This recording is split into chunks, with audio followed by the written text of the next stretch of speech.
Hey guys, well we had the OCR change we were all expecting. It dropped from 4.25 to 3.75. If there's anything interesting in it, it's the Reserve Bank's forward forecast that has them now getting back to a neutral OCR of 3% this year. That's way faster than they were previously forecasting. In response, I would expect to see short-term wholesale interest rates drop. And that's good for your 6-month and 1-year fixed rates. They should start to trend closer to 5%. I just don't expect that to happen fast. What we've seen in the past, it takes 2 or 3 weeks of competitive pressure between the banks to get those rates down. But I'd reasonably expect to sort of start to see 1-year fixed rates around 5.19% over the coming weeks. In terms of longer term fixed rates, I don't really sort of see that changing much, and I guess we're desperately holding out for banks to get those rates consistently below 5%. Now, what does this mean for the housing market and New Zealand economy? Look, we know the New Zealand economy has been weak for some time. That's why they're getting back to a neutral OCR so quickly. There are some green shoots out there, just don't expect anything too spectacular. Lower interest rates will help, but New Zealand balance sheets have been really hurt over the last couple of years. Kiwis and businesses have got a lot of repair work to do before they've got the confidence to go up and spend money. And so I just don't see consumption and spending and investment coming back strongly in the near term.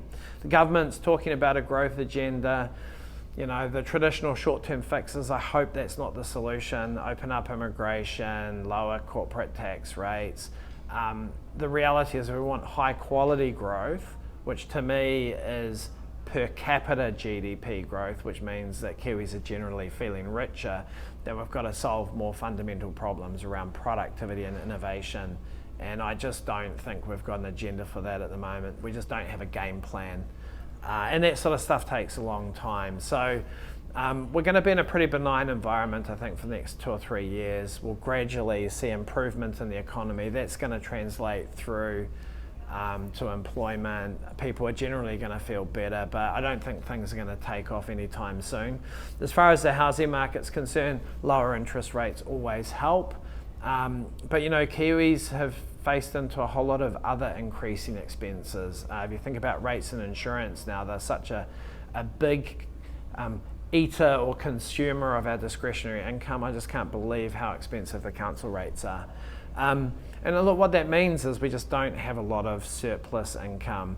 House prices aren't going to go up because the affordability's not there. There's a lot more, anecdotally, there's a lot more buyer activity in the market at the moment. That's a good thing, but equally there's a lot of sellers in market as well, and we've got some pretty high housing stock levels in market. So more transactions occurring. I think sellers are going to continue to have to be realistic around price. I think it's still a buyer's market, and I think it's going to stay that way largely this year. That's it for us.